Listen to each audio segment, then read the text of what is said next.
Brad, isang beses lang ginamit yan. Kaya lang eh. Ayun, isa ko yan. Pag pinali ko, mamaya wala.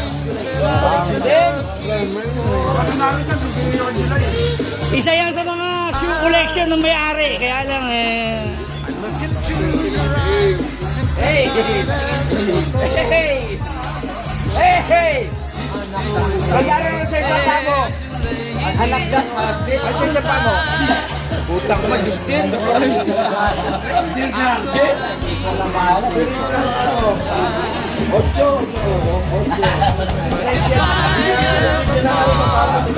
Guys, baka gusto nyo bumili ng sapatos. May mga binibenta. Ano, sabihin nyo lang sa akin.